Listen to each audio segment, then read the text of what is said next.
The Capitol was buzzing, every corner of Washington humming with speculation. Headlines screamed that the upcoming hearing would be one of the most heated political showdowns in years.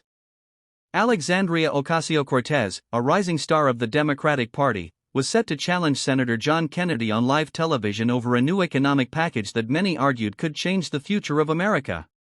The media promised fireworks, but no one was prepared for the explosion of truth that was about to unfold. As the cameras switched on, the tension in the chamber was thick enough to cut with a knife. AOC sat confidently, her eyes sharp, rehearsed soundbites ready to roll off her tongue.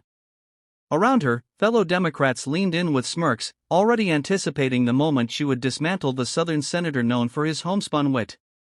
But Kennedy sat calmly, adjusting his glasses, his hand resting lightly on a thick folder of notes. He wasn't rattled.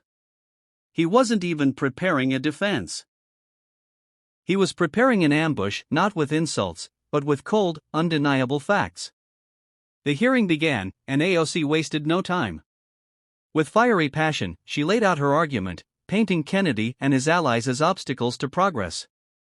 She accused him of ignoring the needs of the working class, of being too tied to tradition to embrace a bold, new America.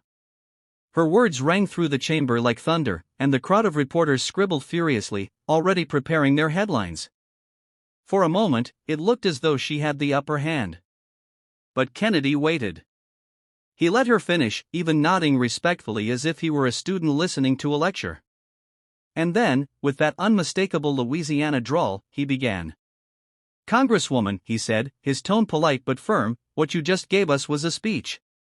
What I'm about to give you is the truth." The room fell silent. Kennedy opened his folder and began laying out point after point. Statistics, charts, historical evidence, direct quotes from experts, even testimonies from citizens across the country who would be devastated by the proposed policies. He spoke not in riddles or abstractions, but in plain, relatable language that cut straight to the heart. Where AOC's words soared on ideals, Kennedy's words landed like bricks of reality. At first, AOC tried to interrupt. She tossed back retorts, quips, and even a few sarcastic jabs. But Kennedy didn't raise his voice, didn't lose his composure. Instead, he dismantled her every objection with patience and precision. Every fact he shared wasn't just a rebuttal, it was a revelation. The chamber shifted. The smirks on Democratic faces began to fade, replaced by unease. Reporters paused mid-scribble, realizing they were witnessing something historic.